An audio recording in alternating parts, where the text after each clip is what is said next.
दोस्तों, English grammar में ढेर सारी ऑक्सिलरी वर्ब्स यानी सहायक क्रियाओं का प्रयोग होता है। इस क्रम में आज के इस पहले लेक्चर में हम कैन और कुड का प्रयोग करना सीखेंगे। सबसे पहले कैन का प्रयोग देख लेते हैं। तो कैन का जो सामान्य अर्थ है वो है सकता है, सकती है या सकते हैं। यानी जिस भी वाक्य के अंत में सकता है, सकती है या सकते हैं आए, वहां कैन का प्रयोग होता है। कैन के साथ हमेशा क्रिया का पहला रूप ही प्रयोग किया जाता है। इसके अलावा योग्यता अथवा क्षमता यानी कैपेसिटी व्यक्त करने के लिए कैन का प्रयोग होता है।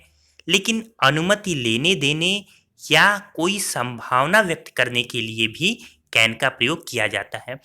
हालांकि सकता है, सकती है, सकते हैं में कुछ अपवाद भी है जहां अंत में ये ना आते हैं, फिर भी कैन का प्रयोग होता है। इसे भी हम इसी लेक्चर में देखेंगे। आगे देखते हैं कुछ महत्वपूर्ण उदाहरण एग्जाम्पल। जैसे वह घर पर हो सकता है, he can be at home. इसी तरह वह किसी भी क्षण आ सकता है, he can come at any moment. यह समाचार सच हो सकता है, this news can be true. इसी तरह क्या यह समाचार सच हो सकता है, can this news be true. अगला है एक और उदाहरण, हम इस गलती की पुनरावृत्ति कैसे टाल सकते हैं, how can we avoid the repetition of this mistake. एक और उदाहरण, मुझे दिखाई देता है कि तुम थके हुए हो।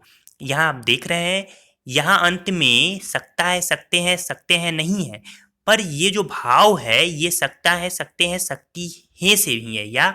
यानी इसकी इंग्लिश देख लेते हैं। तो I can see that you are tired. इसी तरीके से कुछ और एग्जाम्पल देखते हैं। ये एग्जाम्पल है, उस बोर्ड पर क्या लिखा है, क्या तुम्हें दिखाई नहीं देता।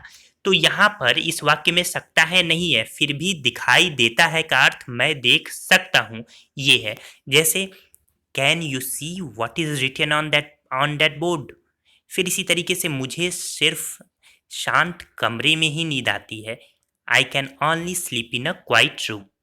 इसके बाद देखिए अब कुड का प्रयोग। तो कैन का प्रयोग मुझे उम्मीद है आपको समझ में आ गया होगा।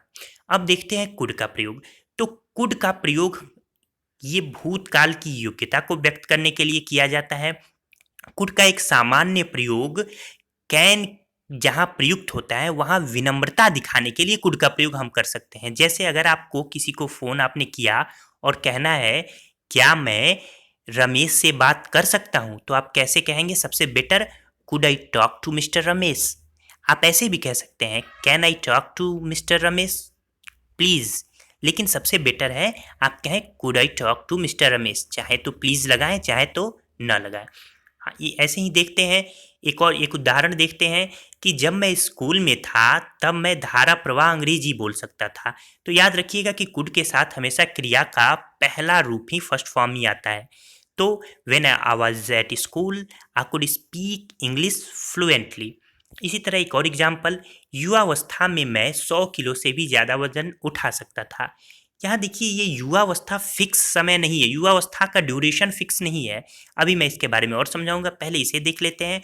When I was young I could lift more than 100 kilos.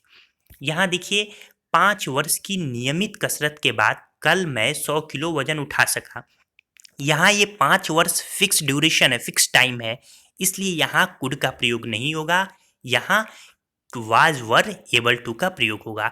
या देख लेते हैं जैसे after 5 years regular exercise I was able to lift 100 kilos yesterday.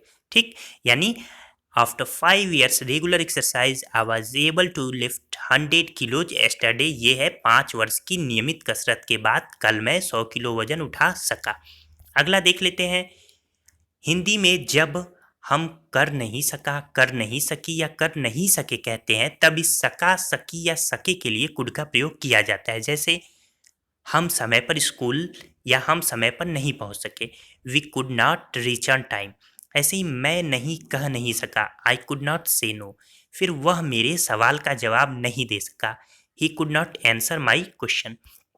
अगला देखते हैं कि कम यानी संभावना व्यक्त करने के लिए कुड का प्रयोग किया जा सकता है। जैसे वह घर पर हो सकता है, तो he could be at home.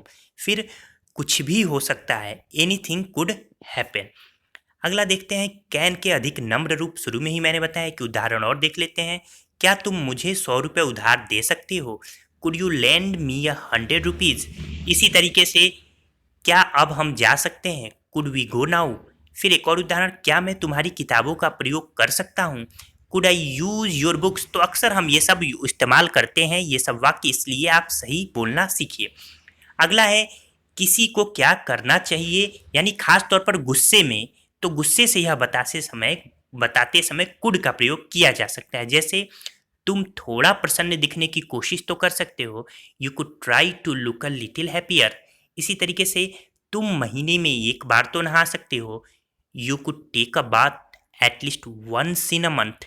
तो दोस्तों, मुझे उम्मीद है कि आपको ये लेक्चर पसंद आया होगा। आप वीडियो को लाइक करना और चैनल को सब्सक्राइब करना ना भूलिए।